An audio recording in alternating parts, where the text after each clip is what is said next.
We don't know how long our voices will be heard, but we will keep advocating for human decency and due process for all migrants. There are rumors swirling, and our time might be cut short. At Eyes on Ice, we amplify the voices of the unheard, exposing authoritarian practices across TikTok, Twitter, Blue Sky, Instagram, and Threads. But suppression is growing. Right now, we are pooling our options, planning ways to continue despite uncertainty. Your support helps ensure our voices don't go dark. You can support us on Ko-fi at kofi.com/eyesonice. If the worst happens, we want to be ready, not just to protect our ability to speak, but to support others who may be silenced next. All right, let's dive in. You've handed us this stack of sources all about the U.S. government's migrant DNA collection program. And right away, what hits you is just the sheer scale of it. This isn't some small pilot project, It's a massive, rapidly expanding system. Yeah, it really is. So our mission today is to really unpack what this program is, how it came to be, who the key players are, and maybe most importantly, explore the profound questions it raises about privacy, ethics, even how effective it actually is. That scale is definitely the place to start. I mean, at its core, we're looking at the systematic collection of DNA from a huge range of migrants. And that includes vulnerable groups. Absolutely, and that specifically include people like children, some as young as 14, and asylum seekers. And these genetic profiles are being added directly into the FBI's National Criminal Database, CODIS. Wait, putting DNA from non-citizens, including kids and asylum seekers, straight into a criminal database, that sounds like a major policy pivot. It absolutely is, and the numbers really bear that out. The Department of Justice projections suggest, potentially over 748,000 profiles could be added every year. Every year. Yeah. And when you compare that to the numbers before this big expansion, we're talking about a tenfold surge in the volume of samples hitting that database. A tenfold surge. Okay, so let's trace this back. How did this all start? What's the legal hook for something like this? Well, the legal foundation, it actually dates back to the DNA Fingerprint Act of 2005. Okay, 2005. Right. And this act gave the Attorney General the authority to collect DNA from people arrested or detained under U.S. authority. And crucially, the act explicitly included non-U.S. persons in that definition. So even back then, non-citizens were included. They were. But for quite a while after that, the Department of Homeland Security, DHS, they had some administrative discretion. They could exempt certain non-citizens if collecting DNA wasn't, operationally feasible. So there was a kind of loophole or an exception built in at first. Exactly. There was some flexibility. But that changed dramatically with the Department of Justice rule that was implemented in 2020. Right, 2020. That seems to be the key year. It really is. This new rule essentially eliminated that DHS discretion. It mandated DNA collection for CODIS purposes from almost all non-U.S. persons detained under immigration authority. It just removed that feasibility loophole. So it went from something with potential exceptions based on practicality to a near universal mandate for pretty much anyone detained. That's the key shift, yeah.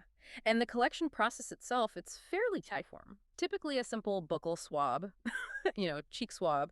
They often use kits supplied directly by the FBI, and the age range for collection by CBP and ICE is, it's wide, from 14 all the way up to 79 years old. 14. That seems really young for your genetic information to potentially end up stored indefinitely in a criminal system database. It definitely raises some serious questions, as we'll get into later. And there's another critical detail here. Refusal to provide a sample can actually lead to criminal charges. Seriously? Criminal charges for refusing? Yes. That element of coercion is, it's pretty significant when you start thinking about ideas like informed consent. Absolutely. Yeah. I mean, if refusing means potential criminal charges, it's really hard to call providing the sample voluntary, isn't it? So, okay, they get the swab. Where does it actually go? Right. So the samples are sent off to an FBI laboratory for processing. There, they develop a genetic profile. Now, this profile is based on 20 specific points or loci in your DNA. Okay. And these specific loci, they don't reveal traits like eye color or medical information within the profile itself. That profile is then uploaded to the FBI's national database, NDIS, which is, part of the CODIS system. Okay, so the profile is limited in what it shows right now. But what about the physical sample itself, the cheek swab?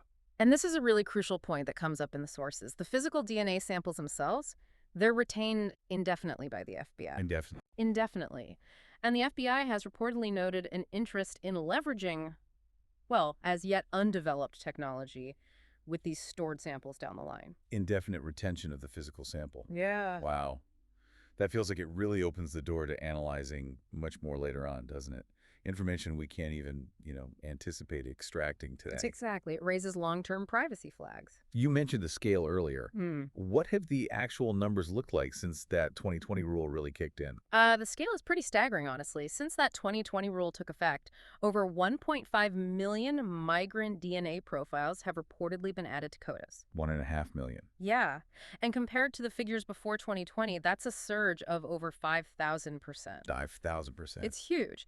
The FBI even requested an additional $53 million in their 2024 budget, partly just to help manage the sheer volume of data coming in. Over 5,000% increase. Yeah.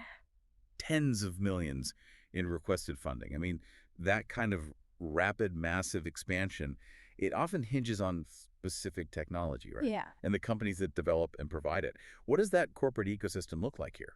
Yeah, rapid DNA technology is definitely a key piece of this puzzle. It's a game changer, really. How so? This tech allows for automated DNA profile development much, much faster than traditional lab methods, sometimes in as little as 90 minutes to 2 hours. Wow, that fast. Yeah, and often right there in the field, without needing a full traditional lab setup. This speed is basically what makes mass collection on this scale logistically feasible. Makes sense. And it's worth noting, DHS Science and Technology actually funded the initial development of this kind of technology between 2012 and 2015. Interesting. So the government itself invested in developing the tech that now facilitates this really widespread collection. Who are the major private companies involved in supplying this now? Well, there's a pretty significant ecosystem that's developed. A&E Corporation is a prominent provider. They make rapid DNA systems. Okay, indeed. Right. Their systems are approved by the FBI for use in booking stations, feeding data into CODIS, and they've secured some substantial federal contracts and grants, including specific FBI contracts supporting CBP labs with, rapid DNA services and the consumables they need. And Thermo Fisher Scientific, they're another big name in this space, aren't they? Yes. Absolutely. Thermo Fisher Scientific is a major supplier. They offer systems like the Rapid HIT ID, which is also FBI approved for booking stations. Plus, they provide essential stuff like reagents and PCR kits. Their subsidiary, Life Technologies, had a potential $15.9 million FBI contract in 2023 just for reagents specifically used for these samples from CBP and ICE. Wow, big contracts. Yeah, and they also acquired a company called IntegenX, which was actually one of the early recipients of that DHS and DoD funding for rapid DNA development way back. So real consolidation and big money involved. What about Bode Technology? They were involved in something related but slightly different, like familial DNA testing. That's correct. Bode Technology played a key role in a distinct program called Operation Double Helix 2.0. Okay. That involved familial DNA testing, and they used Thermo Fisher technology for that, actually. They had a $5.2 million ICE contract back in 2019 specifically for this familial testing, though that particular federal program later shifted focus and was formally ended in 2023. Got it. And, of course, there are other companies contributing to the broader market, too, like Virgin Promega, Q-Onorigine. It's a whole industry. Now, the sources you shared, they bring up some pretty concerning ethical questions tied specifically to some of these companies, right? They do. Some of the companies involved have faced significant scrutiny over their practices in other contexts, which raises questions here. Like what? Well, Thermo Fisher Scientific, for instance, they've been criticized pretty heavily for their involvement in supplying DNA collection technology used in China's Xinjiang region, Right. reportedly targeting the Uyghur population. Oh, wow. Okay. Yeah.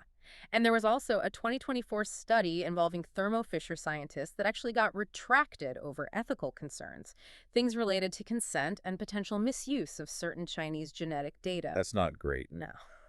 And one source also mentions a 2017 Swedish report that raised some questions about the accuracy and reliability of their rapid HIT system, at least in certain applications back then.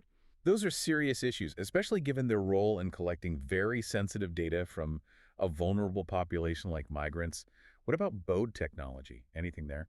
Well, the sources cite allegations from someone who claimed to be a former employee of Bode Technology. These were shared on Reddit, actually. Okay. Unverified then. Yeah. Right. Definitely unverified allegations. But they detailed concerns about internal practices, things like inadequate training, potential data integrity issues, and ethical problems within the company. While you have to take unverified claims with caution, they certainly raise serious questions about the reliability and integrity of data processed by the company, especially given their role in government programs where accuracy and privacy are supposed to be paramount. So, beyond these specific controversies with individual companies, there's also maybe a more general ethical dimension. Yeah. Having private companies so deeply embedded in a sensitive government function, like collecting and processing biometric data from detainees. Absolutely. The sources definitely highlight the general ethical risks that come with government contracting in this kind of space. Such as, Things like potential conflicts of interest, questions about impartiality, and maybe a concern that the big push for rapid technological solutions, something that's really emphasized in the marketing materials, might sometimes overshadow rigorous ethical oversight, data security, and just careful consideration of the human impact, especially on vulnerable groups. yeah, the speed versus scrutiny trade-off. Hmm. This all naturally leads us to what seems like the real core of the debate around this whole program, the big concerns about rights, ethics, and equity. This is really where the rubber meets the road in terms of the program's implications. Let's maybe start with constitutional rights. DNA collection is considered a search under the Fourth Amendment, right, which protects against unreasonable searches. Right. So how does the government justify it? Well, the government often points to the Supreme Court's 2013 decision in Maryland v. King. Ah, the arrestee DNA case. Exactly. That case upheld collecting DNA from individuals arrested for serious crimes as part of a routine booking procedure, mainly for identification purposes. But critics argue that doesn't quite fit here, do they, with immigration detainees? Precisely. Critics argue that Maryland v. King doesn't neatly extend to administrative immigration detainees who, crucially, haven't necessarily been arrested for or charged with a serious crime in the same way. They're being held under civil immigration authority. That seems like a key distinction. It is. And there's also a debate about whether the border search exception, which traditionally applies to things like checking bags or vehicles at the border, can reasonably be stretched to justify this kind of forensic DNA collection and its indefinite retention. I mean, are you effectively being treated like a serious criminal suspect just because you're detained administratively? That difference between criminal arrest and administrative detention feels absolutely critical here. And it brings up, I think, a massive question. Expungement. Can someone whose DNA is collected this way ever get it removed from the database? This is a really profound issue highlighted in the sources, and frankly, it's one of the most concerning aspects. How so? Well, federal law does have procedures for expunging DNA profiles from CODIS, but they are typically tied very closely to the outcome of criminal cases. Like if you're found not guilty. Exactly, like if charges are dropped or you're acquitted or maybe a conviction is overturned later. And even then, the burden is usually entirely on the individual to formally require it and prove they're eligible for expungement. The actual rates of successful expungement are known to be very low, even for those cleared of crimes. Okay, but what about someone detained purely under immigration law? Someone who is never charged with or convicted of a crime. What's their pathway to get their DNA out? And this is the critical point that the sources emphasize. There appears to be no clear pathway for expungement for these non-criminal immigration detainees. Their DNA is collected solely based on their detention status. Oh, none. The sources indicate no clear mechanism exists for them. Their profiles may just remain in CODIS indefinitely, regardless of whether they are ever involved in any criminal activity, or even whether they eventually gain legal status in the U.S. or leave the country entirely. So you could be detained, swabbed, your DNA goes into a federal criminal database, and potentially there's just no way out, ever, even if you committed no crime. That feels like a fundamental due process issue, doesn't it? It certainly raises serious due process flags, and this connects directly to those broader bioethics and privacy concerns we touched on. DNA is incredibly personal, unique information. Right. And the indefinite retention of the physical samples is particularly worrying because, like we mentioned, the FBI itself hinted at future technology potentially extracting much more sensitive information than what's currently in that standard CODIS profile. Things like health risks or detailed ancestry. Potentially, yeah. Things we might not even foresee now. Predispositions to health conditions, more detailed ancestry information. The physical sample holds a lot more potential data. And what about consent in all this? You mentioned the threat of criminal charges for refusal. Exactly. The sources really hammer this point. The collection is mandatory, backed by the threat of criminal prosecution if you refuse.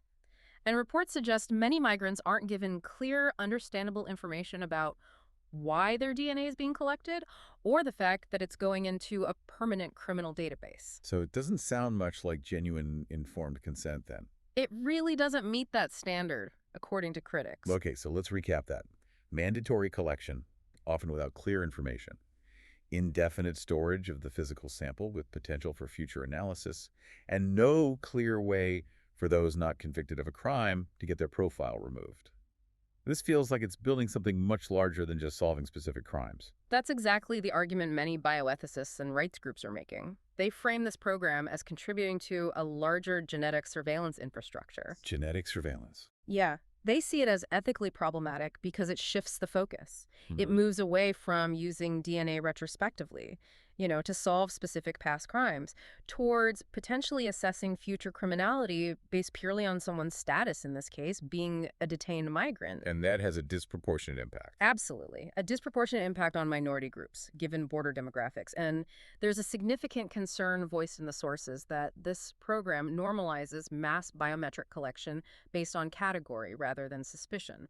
The worry is that it could eventually spill over to U.S. citizens down the line. It sets a precedent. That idea of normalization and potential spillover is, well, it's huge, isn't it? Yeah. It suggests this isn't just about what happens at the border. It could fundamentally change how the government thinks about collecting biometric data from many different groups of people. Precisely. And then you have the direct human rights and discriminatory impact arguments. Given the demographics of encounters at the southern border, this program overwhelmingly collects DNA from Latinx migrants. This risks worsening existing racial and ethnic disparities that are already present in DNA databases like CODIS.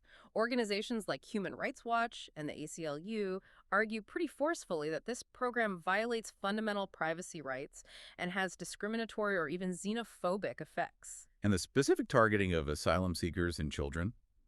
That seems particularly troubling. The sources definitely highlight specific concerns there. Asylum seekers, remember, are exercising a legal right under international and U.S. law to seek protection, yet they're subjected to this collection and indefinite storage in a criminal database. Just for asking for asylum. Essentially, yes, if they are detained.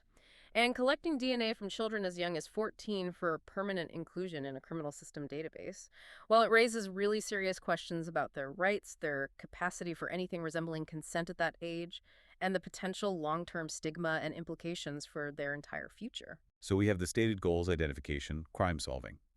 But the program is facing these really heavy legal, ethical, and human rights challenges.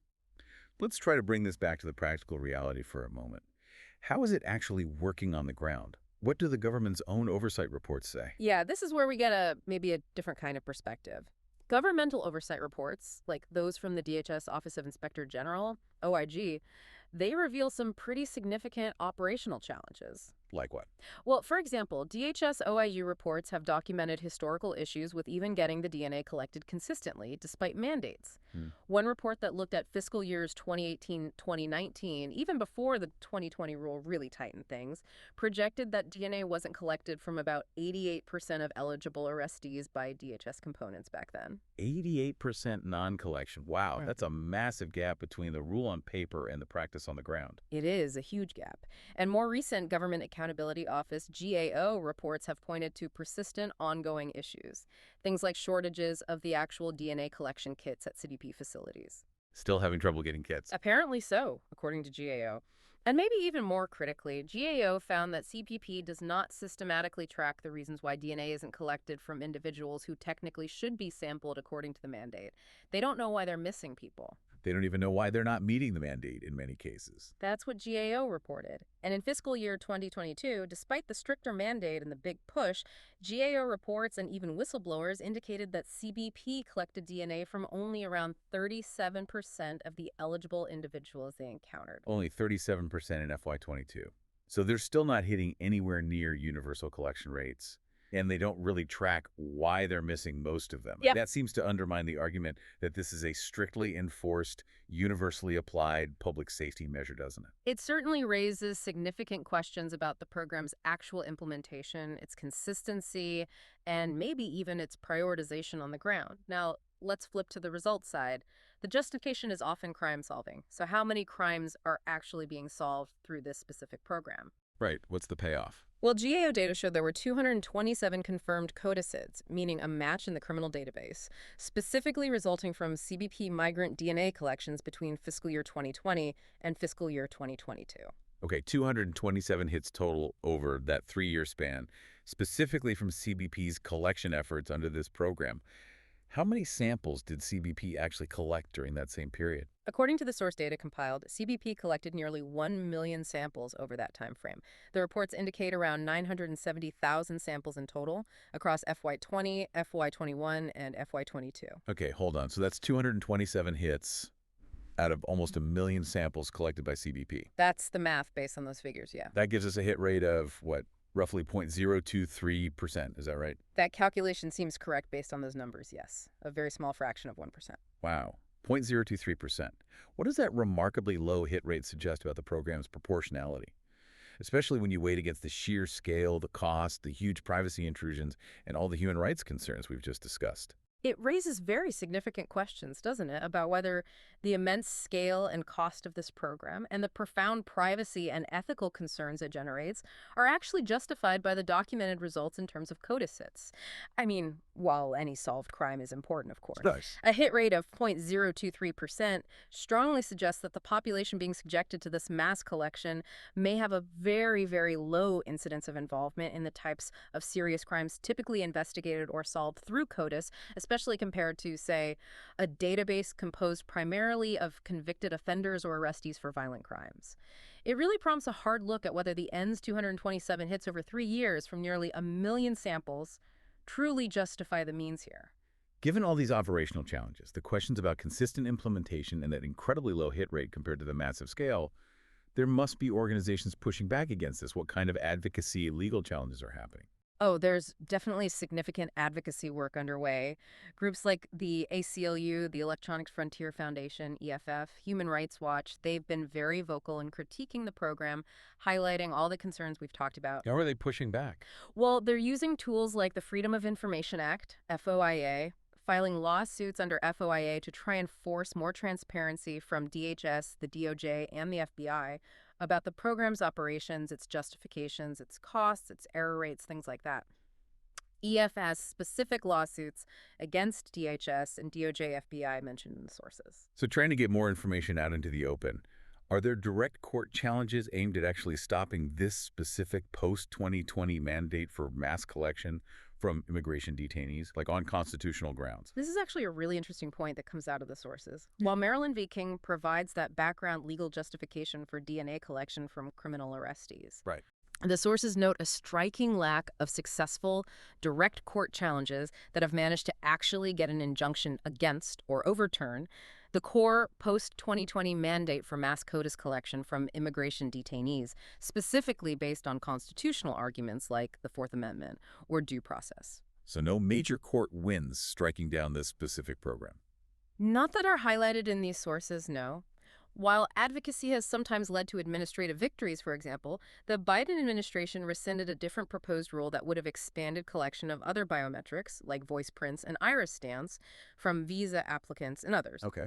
The core DNA collection mandate for CODIS from detainees, the one implemented in 2020, continues largely unchallenged in court, or at least hasn't been stopped by a court ruling based on these sources. So despite all the strong criticisms from rights groups, the documented operational issues, the questions about efficacy based on the hit rate, and the significant human rights concerns, the program's legal footing, at least as it's been tested in the courts so far, appears to be holding. That seems to be the current landscape, based on what we have here. The program continues to operate and, indeed, expand in terms of data volume, despite the documented issues and the strong advocacy against it. Okay, so we've taken this deep dive into the U.S. government's migrant DNA collection program. We've looked at how it's rooted in that 2005 law, but was just massively expanded by the 2020 rule. Yeah, leading to over 1.5 million profiles added to a criminal database in just a few years. We've explored the crucial role of rapid DNA technology and the private companies supplying it, some of whom, as you pointed out, face their own significant ethical questions in other areas. And we've really tried to grapple with those profound concerns. The argument that collecting DNA from administrative detainees for a criminal database fundamentally blurs critical legal and ethical lines. Right, and that alarming lack of a clear path for expungement for people never convicted of a crime. That seems huge. It really does. Plus, the deep privacy concerns, amplified by that indefinite retention of the physical samples, and the serious human rights questions about consent, potential discriminatory impact, and especially the inclusion of children and asylum seekers. And then we contrasted that with the operational reality reported by government oversight itself, the persistent issues with collection rates, the lack of tracking why collection fails, and that remarkably low CODIS hit rate relative to the massive volume of samples collected and the resources poured into this. Yeah, it raises serious questions about proportionality and whether the program is truly effective at its stated goals compared to the significant intrusion and cost. It seems the program acts as a powerful precedent, doesn't it? Normalizing mass biometric collection based purely on status, immigration detention status, rather than individualized suspicion of criminal activity. It treats detention as effectively equivalent to a criminal arrest, at least for the purpose of DNA collection and indefinite retention. Which brings us right back to that core tension, that central question. Is this program genuinely focused on public safety and solving serious crimes? Or is it primarily about building a broad population-level surveillance net, particularly targeting certain groups? And if we are, in fact, building a massive genetic database heavily based on immigration status, which, as you noted, often intersects significantly with race and ethnicity, what does that really mean for the future? Where does that lead? It really prompts that critical question for all of us to consider. Could this normalization of mass, status-based collection practices eventually extend beyond the border? Could it be applied to other populations within the U.S. in the future? It's a chilling thought. What stands out most strongly to you after taking this deep dive into migrant DNA collection? We are deeply grateful for the overwhelming support. This movement is not just ours. It belongs to everyone who listens, speaks out, and stands for justice. You are eyes on ice. Our future is uncertain, but our commitment remains strong. We will continue to fight for human decency and due process for all migrants, regardless of status. Rumors are circulating, and the possibility of being silenced grows. Across TikTok, Twitter, Blue Sky, Instagram, and Threads, we amplify the voices of the unheard, exposing authoritarian practices. But the pressure to suppress movements like ours is increasing. We are exploring every option to ensure we can keep going, no matter what comes next. If platforms restrict us, if our reach is cut off, we want to be prepared. Your support helps keep our voices alive. You can support us on Ko-fi at kofi.com/EyesOnICE. This is more than a collection of accounts. It is solidarity. It is the fight for those who have been pushed to the margins, for those who once looked upon Ellis Island and saw hope. As the Statue of Liberty's inscription reminds us, give me your tired, your poor, your huddled masses yearning to breathe free.